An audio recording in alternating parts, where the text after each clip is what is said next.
একটা না হাজারটা প্রশ্ন তো আছেই। যারা তদন্তকারী তারা জানে, কোর্ট জানে, মানুষ জানে, দেখছে। আমরা চাইছি যে এই টোটাল যে জালটা, সেই জালটাকে ভেদ করা হোক এবং এই স্বাস্থ্য দপ্তর, বাংলার বিভিন্ন দপ্তরে যে সমস্ত অপরাধ আমরা একের পর এক দেখে চলেছি, একটা অপরাধকে আরেকটা অপরাধ টক্কর দিচ্ছে। প্রথমে শুনতাম কয়লা চোর, বালি চোর, গরু পাচারকারী, চলে এলো শিক্ষক দুর্নীতি, চলে এলো রেশন দুর্নীতি, একটার পর একটা দুর্নীতি আসছে আর আগের দুর্নীতিকে টক্কর দিচ্ছে। যেন পশ্চিমবঙ্গে দুর্নীতির প্রতিযোগিতা শুরু হয়ে গেছে। পশ্চিমবঙ্গে মেধার প্রতিযোগিতা নাই, প্রতিভার প্রতিযোগিতা নেই, পশ্চিমবঙ্গে দুর্নীতির প্রতিযোগিতা শুরু হয়ে গেছে। আজকে একটার পর একটা দপ্তর সেই দুর্নীতির তালিকায় আমরা দেখতে পাচ্ছি। যিনি ইন্দিরা মুখার্জি, তিনি এক কথা বলছেন যে 12টা 25 সময় এই ইন্দিরা মুখার্জি হচ্ছে তোতা পাখি, লালবাজার বলে দিচ্ছে, সে তার মতন এসে মানুষকে বিভ্রান্ত করছে। আর যেহেতু একটা চিকিৎসক, সে মহিলা, তার ধর্ষণ এবং খুন, তাই সেটাকে প্রলেপ দেওয়ার জন্যে পুলিশের পক্ষ থেকে একটা মহিলাকে সেখানটায় নিয়োগ করা হয়েছে।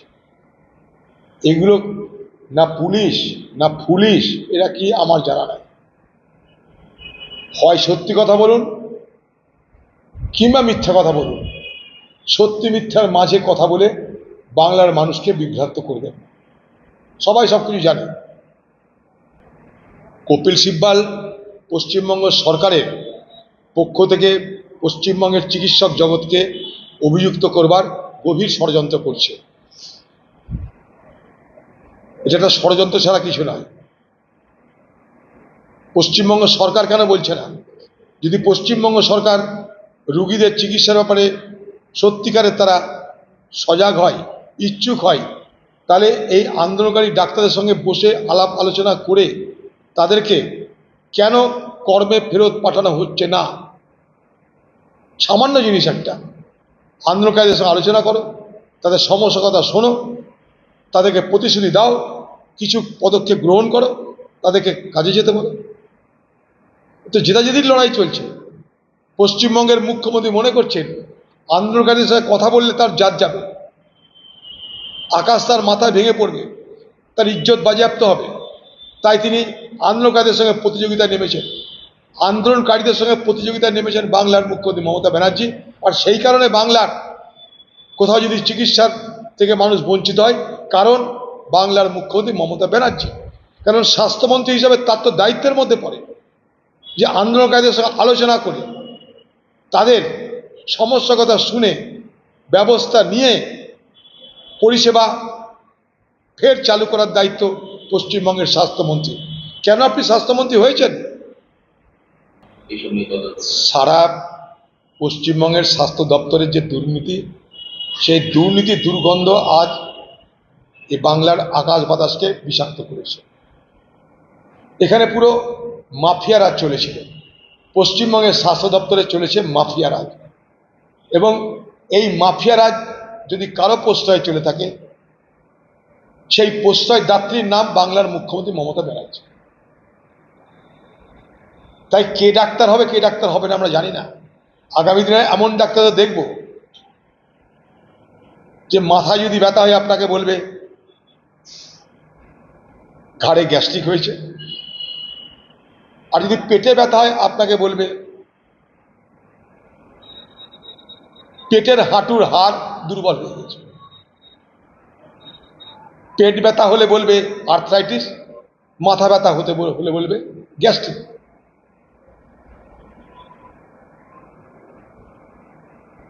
মাথায় গ্যাস্ট্রিক আর পেটে আর্থ্রাইটিস, আগামী দিনে চিকিৎসার আমাদের এই হাল হবে। আগামী দিনে বাংলার মানুষ আজকে যারা মেহনত করে পরিশ্রম করে ডাক্তারি পাস করছে, তাদের উপরে ভরসা করতে ভুলে যাবে। এ কোন যুগে চলেছি আমরা? যাদের কাছে আমরা প্রাণ সঁপে দিই, তারাই যদি চুরি করে বাটপাড়ি করে পয়সা দিয়ে পাস করে, তাহলে বাংলার মানুষ কোথায় যাবে চিকিৎসা করতে? এ কোন অন্ধকার যুগে আমরা নিমজ্জিত হলাম? এ বাংলা একদিন পুনর্জাগরণের জন্ম দিয়েছিল, এ বাংলা আজ অন্ধকার যুগের সৃষ্টি করছে। এই যে সরকার আর এই সরকারের যে দল তৃণমূল, তারা যে প্রকৃত অর্থে বাংলার মানুষের কথা শুনতে চায় না, বাংলার মা বোনেদের কথা শুনতে চায় না, বাংলার মা বোনেদের প্রতিবাদ আজকে তাদেরকে বিদ্ধ করছে, তার জবাব দিতে না পেরে প্রতিহিংসা রাজনীতি তারা শুরু করে দিয়েছে।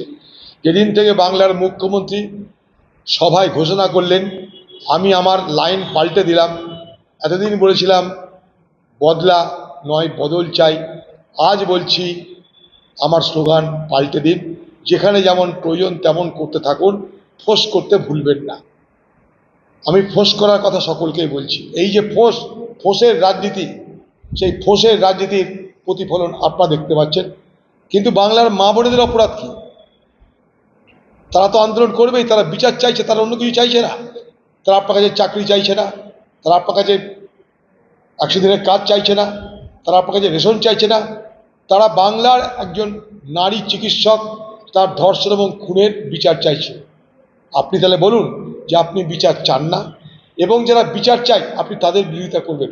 খোলা মনে বলে দিন আপনাদের গুন্ডাদেরকে ব্যবহার করছেন কেন? বিক্ষুব্ধ হয়েছে।